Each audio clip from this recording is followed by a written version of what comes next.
Feito Literatura está de volta para debater o tema culpa. Freud, em Criminosos por Sentimentos de Culpa, cria a hipótese de que em certas pessoas a culpa precede o ato criminoso. Para essas pessoas, praticar o crime gera um alívio psíquico.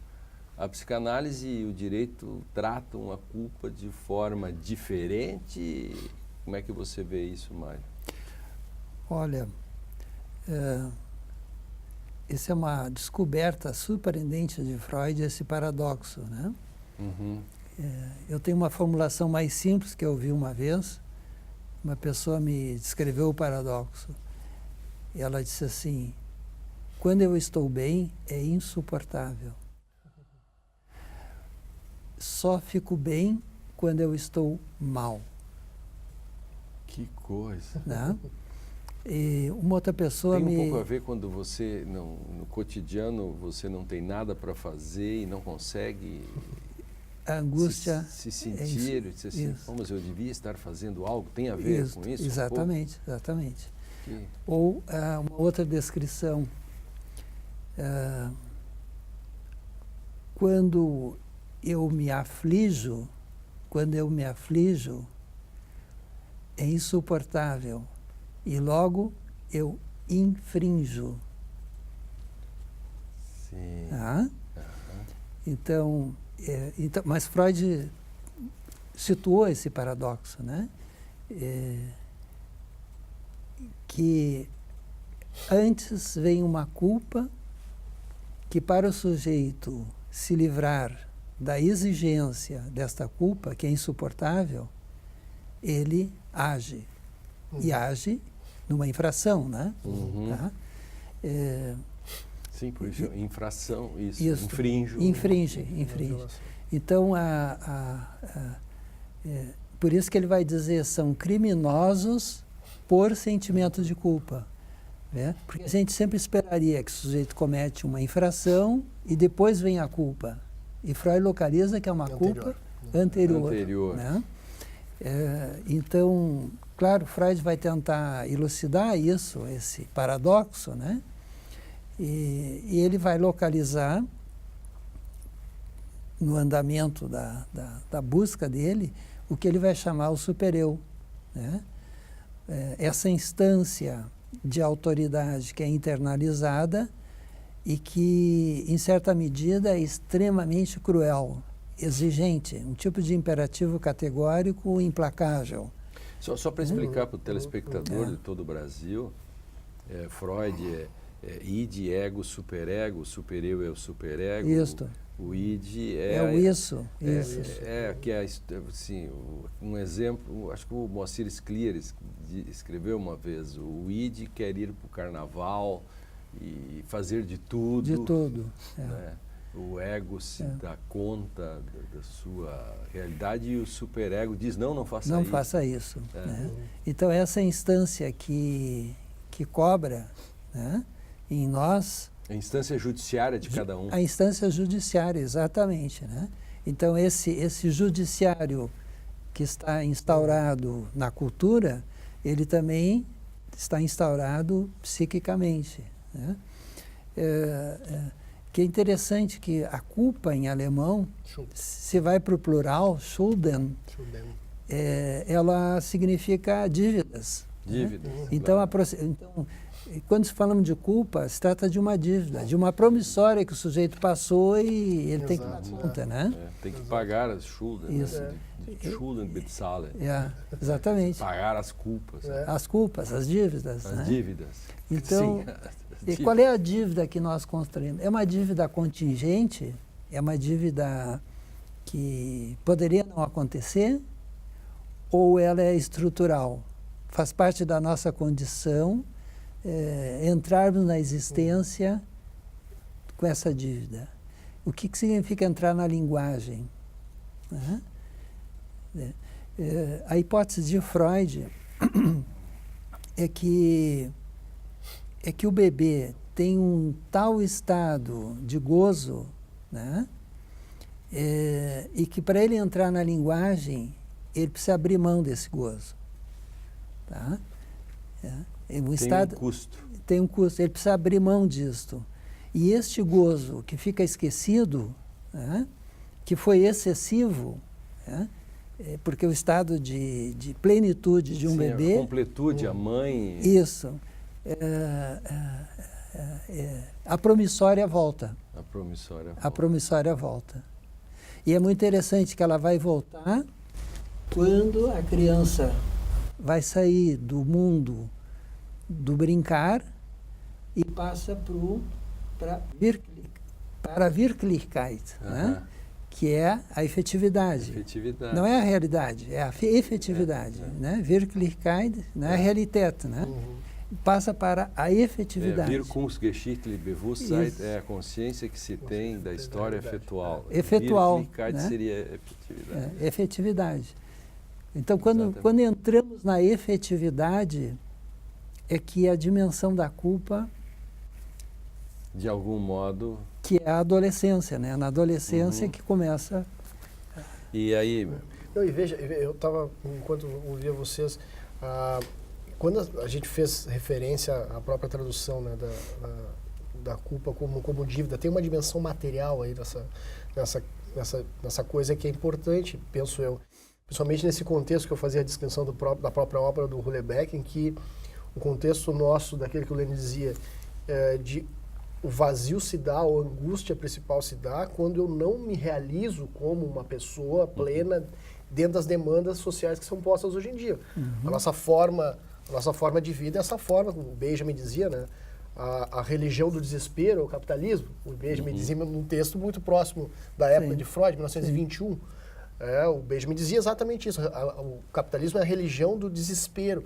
Mas em que dimensão é esse desespero? É aquela dimensão que o Lênin fazia referência antes, em que eu sou impingido, forçado, inclusive por um superego que agora, quiçá não diga mais não faça, mas diga goze, né? Diga goze a todo momento, que é aquilo que o Gustavo falava antes, né? Sim. Goze a todo momento, porque senão você vai ser um fracassado. E a culpa é de quem? É sua. Eu não consigo nem projetar a culpa mais. Ou seja, é uma dimensão quase que de sequestro, porque não há uma espécie de religião sem expiação. O Benjamin dizia isso, né? Não se consegue espiar por modo nenhum, nem pela linguagem. É algo de uma forma tão sequestradora da forma de vida que a gente possa ter, que leva de fato a um desespero. E essa culpa, penso eu, na contemporaneidade passa muito por aí.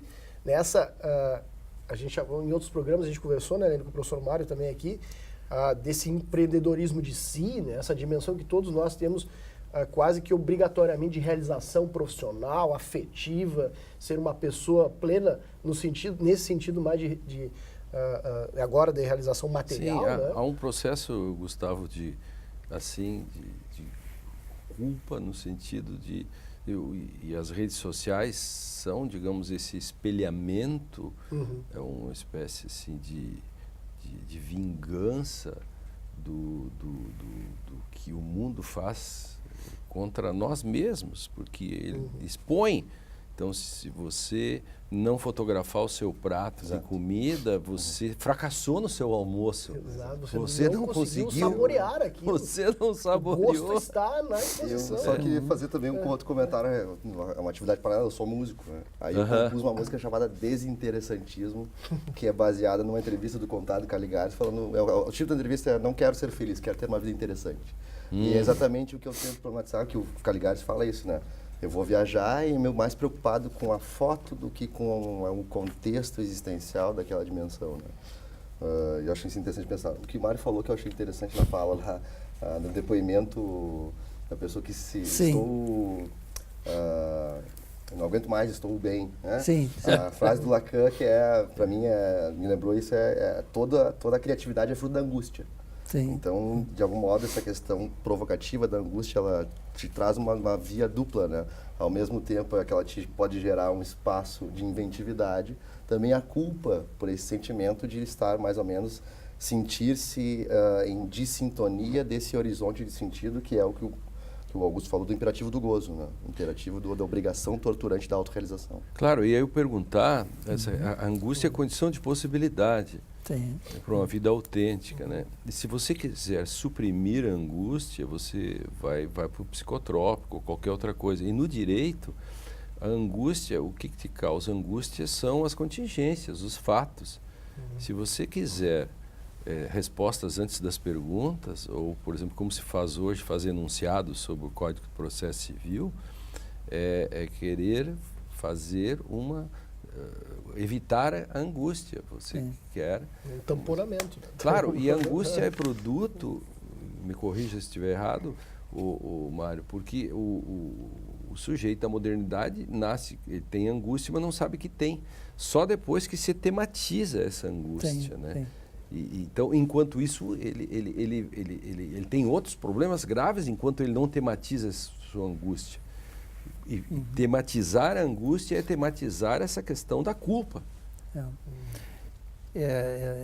O que nos angustia, né?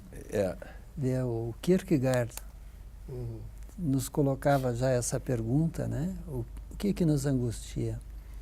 E Heidegger volta a isso, e Freud se debruça sobre esse enigma. E é nesse patamar, né? Quando se começa a discutir também a intersubjetividade. É só por ela, pela linguagem, que começa a se dar a possibilidade de tematizar a angústia. Né? Então, a gente poderia ver, claro, a culpa tem o fundo da angústia, né? Quer dizer, o que nos move, né? Certamente que a angústia nos move. Né? Só que a angústia, Freud localiza muito bem, ela é um sinal, né? Porque a angústia mesmo nós não sabemos o que é. Não sobreviveríamos, né? Então, o que nós temos é um sinal da iminência, né? Da iminência. Iminência do quê? De uma plenitude ou a iminência de que vai faltar a falta. E é possível não se ter angústia? Não. Né? Porque a iminência de faltar a falta seria o nosso fim. Né? Assim Lacan vai situar e resolver esse enigma da angústia. Porque o que nos move é o registro da falta, né? que funda o desejo, né? Que nos falte algo. Por isso, se as respostas vêm antes das perguntas, por que isso é tão terrível? Isso. Né? Porque tampona, né? Está tudo fechado, está tudo pronto. É a volta às cartografias da pré-modernidade mesmo. Exatamente. Exatamente. Mito do dado. É como ficar preso dentro do elevador, né? Isso. Né? E se eu não tenho um dispositivo psíquico de estar fora daquilo. Né? Perfeita análise. A metáfora, o direito de literatura vai agora para o intervalo, mas a gente já volta para continuar a discussão sobre culpa no próximo bloco. Vamos falar mais sobre essa questão, trazendo mais o papel do direito e da literatura, sem culpa nenhuma. Não posso pedir-lhes para que fiquem e que já voltamos.